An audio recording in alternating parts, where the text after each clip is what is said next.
నమస్కారం. సత్య టీవీ వార్తలకు స్వాగతం. నర్సారావుపేటలో పోలీసుల మానవత్వం, సామాజిక బాధ్యతలో ముందడుగు. ఎండ వేడిమి నుంచి ఉపశమనం కోసం ఉచిత చలివేంద్రం ప్రారంభం. ప్రజల దాహార్తిని తీరుస్తున్న కాకీలు, స్థానికుల ప్రశంసలు.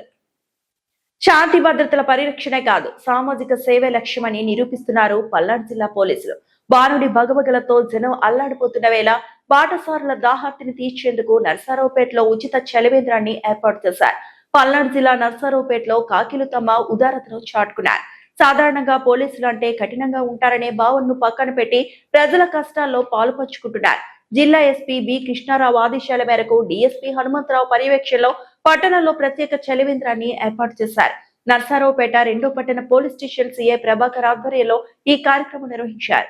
వేసవి తీవ్రత దృష్ట్యా ప్రయాణికులు, బాటసారులు తాగునీటి కోసం ఇబ్బంది పడకుండా ఉండాలనే ఉద్దేశంతో ఈ చలివేంద్రాన్ని అందుబాటులోకి తెచ్చారు. ఈ సందర్భంగా సీఐ మాట్లాడుతూ శాంతి భద్రతల పరిరక్షణతో పాటు సామాజిక బాధ్యతగా ప్రజలకు సేవ చేయడం సంతృప్తిని ఇస్తుందని పేర్కొన్నారు. పోలీసుల చొరవ పట్ల స్థానికులు, ప్రయాణికులు హర్షం వ్యక్తం చేస్తున్నారు.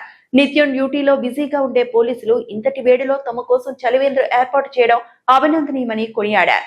ఇలాంటి కార్యక్రమాల వల్ల పోలీసులకు, ప్రజలకు మధ్య దూరం తగ్గి మరింత సాన్నిహిత్యం పెరుగుతుందని మేధావులు అభిప్రాయపడుతున్నారు.